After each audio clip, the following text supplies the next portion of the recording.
Hey, welcome back for part 2 of the introduction of Heritage Outdoors, as well as introducing my father to y'all, you all, and all that. So, welcome back. Good to have you, Dad. Yeah. Again, Well. it's a long time no see, right? Yeah. We're trying to do all this all together. We already did a take previous to this and found out the 15 minutes that we thought that this was going to take was not 15 minutes. No, It seemed like 15 minutes, but it was like fly 45. Yeah. And so, anyhow, oh, snap. How's your timer go? Yeah. We got to time ourselves. We forgot to do that. Okay. Got it. Time yourself. So, there you go. You guys are witnessing the first part of the goofiness and everything of the show. I mean, Right. come on. So, we left off with, you introducing us to archery, and you were talking about the release, the peep sight, Uncle Tom, like the old school mentality that he had, and then going into me and Aaron, that's my brother, and how we got started. So, what was it? Let's go ahead and just pick up from there. Yeah. Well, how about so when you guys were younger, we were shopping around and we saw this compound, and really the compound is a lot like the bear that I was using. Is just a smaller version of it. Actually, Yeah. something like this that I just recently picked up for my kids. Yeah. Same brand, Same brand, identical. Golden Eagle. Yeah. The only thing that I've done differently is I put these finger tabs on for Hudson. He's not able to use the release right now. So yeah, but and the arrow rest, the whole flipper. bit. Yeah. Might be the same bow. Yeah. That we had. I have no idea what happened to those. Well, exactly the kind of bow. I had a Browning, and so and then getting going, and so we were able to get the release. Now you're talking about old school. Some people think this is old school. When you go to tournaments and things, you're not going to see these kind of things. But it was the release that I had picked up, and anyway, it's Wayne. What is it? Win Archery. Win Archery. So it's what I use. It's the thing that I got started with, and I've tried other ones. In fact, I had a True Fire, True Ball. I mean, we bought them other releases and stuff. It just doesn't work. No. Well, I when you're hunting and everything, and I thought I had a doe. She came down. It was broadside, 20 yards. I'm sitting on a log. It was right there. There was nothing I could blame it on outside of just myself. And so she runs off, and my arrow is sticking in a tree. Oh, that's So no it's fun. like, you're kidding. And so the only thing that I can blame it on is the release. And so I've always gone back to that. I've had a lot of success and comfortable with that release. So okay, anyway. So we were talking about your early memories, as far as like ones that were memorable, ones that were funny, and then not so funny. We all learned about the arrow bouncing off your dad's truck, that type of thing. So now we're coming into you introducing us into archery, hunting. What were some of the memories, hunting wise, that were that stand out to you the most in those moments? Well, when you're thinking of those earlier times, your boys, you're just small, and 8, 9. Yeah, one particular time, I'm taking you with me, deer hunting, because that was part of the family thing. And I didn't get many deer. I didn't get any deer for the first couple years or so. It didn't seem like. We'll save that. We don't want people to just like zoom out. Yeah, but it was about me being in the woods with you two, and we've enjoyed it. And then once you were able to get a bow strong enough to get a bow or one that we can harvest the deer, right? It became, making sure you all got a deer versus myself. But this particular story is we were coming into the woods. I was out at my older brother Dave's. He let us go out there deer hunting, and so we were going to go down to this spot that I had, and you all were following behind me. And I had the camo. It's that old style camo. No, it was the it looked like the arrows. Okay. What the Army, kind of like style. Military style old camo. But anyway, so we were walking down the trail, and I see a doe. She's coming up the trail, and I tell you boys, like, stop. And I whisper to you, there's a deer just right above me. And I was, my concept was that I'll wait till she turns away, and then I'll pull the bow up and maybe get a shot. But she's coming right up the same trail we were coming down. And then the deer starts doing some real weird stuff. Well, because the deer would do this, come back up. And then it'd do that, come back up. I didn't know what it was doing. It's like, what are you doing?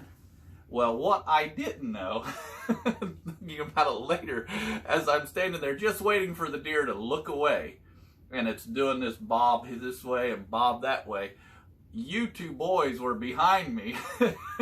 There's this deer. I want to see the deer. And so, from the deer standpoint, it's looking at me, and it sees a head, then it doesn't see a head, and it does this number, trying to figure out where's these things going. They disappear behind me, and she finally, I don't know what would spook her, but she finally takes off running, and that was one of those man kind of things. But it was also, after thinking about it, that was pretty funny, pretty hilarious, and years after. Yeah.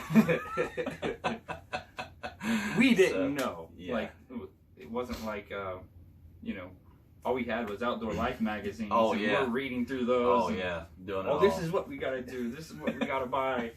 Yeah. And so another time was, for whatever reason, growing up, when you guys, and for myself, see, we were learning together, was I thought you had to be in the woods, like, at way before dawn. We're reading these stories. These guys are leaving their house at 4:30 in the morning. So we're I promised you boys, it was bow season, deer season, and I told you, you boys, if you're good this week, things work out, we'll go deer hunting on Saturday. And Saturday. Got that? They had Saturday. Yeah, they had a goal in mind, Saturday. And evidently, you two boys were angels all week, or at least needed to be reminded. Remember Saturday? Yeah. Saturday. So anyway, lo and behold, Saturday comes. You guys woke me up. I didn't have to go wake you up. You woke me up. Come on, Dad. What was it, 3 something in the morning? I don't know. Anyway, I wake up. I plead the fifth. And so it's like, and we lived in a trailer, so you could hear the rain just beating against the metal on the trailer, and it's like, boys, it's raining out. It's Saturday. Saturday, Dad. Yeah. But it's raining like cats and dogs. And they can't smell us. They said when it rains. Yeah. Cage. Yeah. And so, as much as I tried to protest this idea, it was a bad idea, and it was a bad idea. But because I promised, we got in the, and it was a Ford Ranger pickup truck, so just small cab. So we crunched single cab, rain, crammed so everything in there. Windows foggy. Trying to keep the steam from the window, because we were soaked by this time just getting into the truck, and all the gear, all that stuff in the back, and we go out into the woods, and it is raining. Do you remember that day? As much I vividly remember this day, because it's It like was Saturday. I cannot believe. So I get to where I'm, you boys are grown up enough where, you're a ways from me. You're not right. So this is Uncle Dave's 100 acres woods. Yeah. This long logging trail. We park at the end and it's like, no. We went no, back. you drove back because it was raining. If we went back, yeah, right. We get rained out. There you go. Anyhow, so we drive back this log trail that cuts right to the back of his property. Yeah. And then we split off. And it's dark. Yeah. That's all I remember. It was dark, can't see, and you don't want to use flashlights because deer will see. Yeah. So I get to that was our mentality. So I get to my spot, and I get up into my tree stand, and I knew you boys were in yours because I make sure you got where you needed to be, and I get up there and I am soaked. I mean, the sun just comes up and I am soaked, clear to my, and it doesn't look like it's going to stop. Well, no, the sun was up, but we didn't see much of it. Yeah, it was exactly cloudy. It was just dark. And what I remember is I'm holding my bow, and I look down, and I have rain, not dripping. It was pouring off of my elbows like a steady stream. Oh, and I just start laughing. It's like my boys talked me into doing one of the most dumbest things, and soaked, and I knew we wouldn't see no So there's deer. no way the story could get worse from here. I mean, we're soaked. Right. Well, didn't see a deer. They were disappointed. What time was it? 9:30 or 10? It 9, wasn't 10. even lunchtime. Yeah, it was already discouragement set in.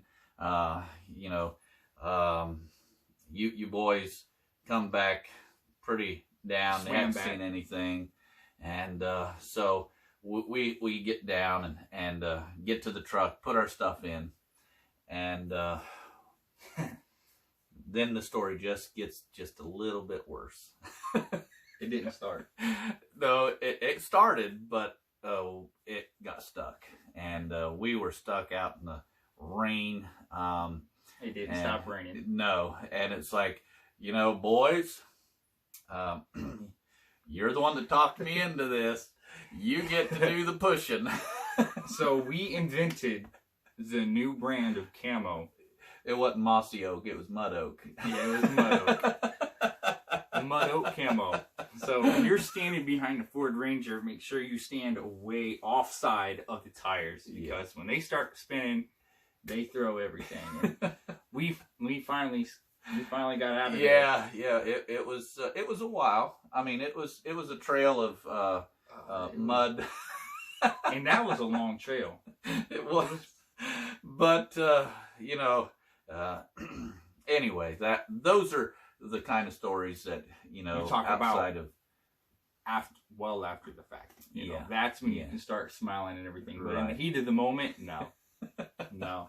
Yeah, but then you guys got some nice buck out of there. We did.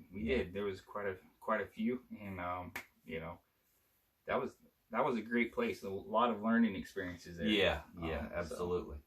So you went from there. You went from that old Browning, and so what happened is I remember becoming like a teenager, and Dad was shooting. I had already went from the little bow like this. We wasn't hunting with that. No. I wound up buying a Horton Super Mag. It was a crossbow, and Dad was still shooting with his Browning.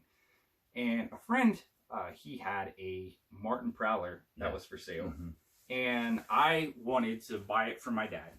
Like upgrade a better bow. Like you just need a better bow. This thing is just horrible. I hated pulling that thing back. It was 70 pounds. Just no, you just couldn't do it. Yeah, no. So I bought it, and I shot it a couple times, and it's like, you know what? I'm keeping it. Yeah. So I kept it, and at this point, that's when I started to shoot, be able to actually harvest. Just my game started to just get better. as far as shooting and accuracy and everything. So we started talking about getting you a bow. So how did we go about what came into play for you actually being able to get an upgraded bow? Well, as we're looking at it, again, you know, I was just stuck in that, you know, it's working for me kind of stuff. You know, you've really come a long ways as far as you're not stuck. You saw my release, and so you're willing to try new things, new releases, new situations. But so I I just kind of did the here. I don't know where it's at. Okay. So anyway, so I bought a Whisper Creek. It was a parallel limb. That's, you know, the new thing going, and just really I like that. It was quiet compared to the Browning. I'm super quiet. And release, you know, it had that let off. Oh yeah, so wonderful. And but you know, that was another deer story, and no, go ahead. Like what happened? Or you don't like to revisit that was a well, you don't want to see a grown man cry, but you know, I just loved that bow. And we went out deer hunting again, one of those days that you was just... So I was already married, and actually we had some permission just outside of Bremen. Yeah. It was nothing but cornfields. Yeah. Oh, man. Had a nice creek that ran right down the middle. Beautiful layout. Yeah. And I had already seen a couple, I saw a huge, non-typical point buck. I mean, I couldn't tell. Like, when you see a buck from the other side of the cornfield, 200 and something yards away, right? I couldn't afford binoculars. I couldn't afford the rangefinder, that type of stuff. And you get buck fever because all you see is just, yeah. That's when I told my dad about this property. It's like, there is this monster deer out here. We need to try to get this thing.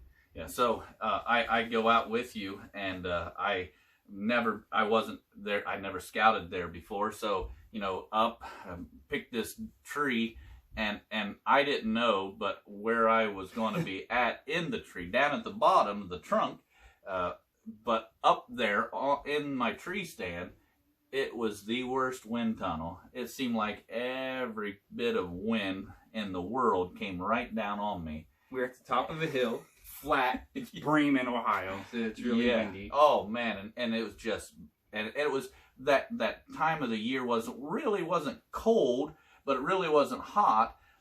But that wind tunnel I froze to death. I mean, I was up there because I wasn't expecting it to be so cold, and I just froze to death. And I'm thinking, man, I got to get down out of here, or I'm going to freeze. And so, you know, my hand's cold, and I tied my bow up, and at that time, you know, I just used the string and I tied it up. Well, my hands were cold, and my knot wasn't good enough to hold the weight of the bow, and I pulled it over my tree stand, and just maybe one or two down, and the knot came off, and my bow fell 20 yards or so, however far I was up in the tree, and it hit a log. You know, if it was ground, but it hit a hard log, and it coming straight down. Yeah, axle, like just straight down. On it bowed it. It just bowed it right out, and so I hurried down, and I saw the bow. I thought, oh, there is. Well, then I tried to do one of those surgical things, field surgical, and I put my knee to bend it, and it just broke. I mean, broke. That wasn't safe, you know, the explosion of that, but my bow is just in pieces. You know, so again, you know, being in the ministry that you're in, being a pastor and everything, you know, you put quite a bit of money into this bow. It was your first bit of, you know, a really good bow. Right. A big upgrade. You sold your old bow. Yeah. You know, to kind of like finance. Yeah. This, so it's broke. It's broke. I'm on my knees. It's a very solemn time for me. And then I don't know where you just. I showed up. So I was on the opposite side of the cornfield. So we knew that it's typically for us, whenever we hunt one side of the woods, the deer always run on the other side. Yeah. And then when we go on that side, they run on the side you were just at. So that's why you hunt with two people. One of us is going to see deer. Yeah. So I was on the opposite side of the cornfield, and I could see, I have pretty good vision, and I could see my dad in the tree stand.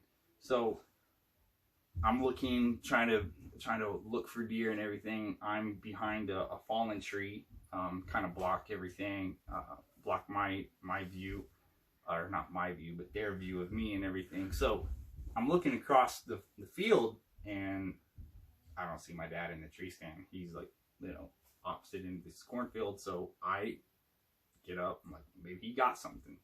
So I make my way all the way around this cornfield, and I see my dad on his knees. I'm like, oh, he's got blood. Maybe he's looking for, blood trail. And get up there, and it was not. So it was one of those, like, I walked up at the wrong time.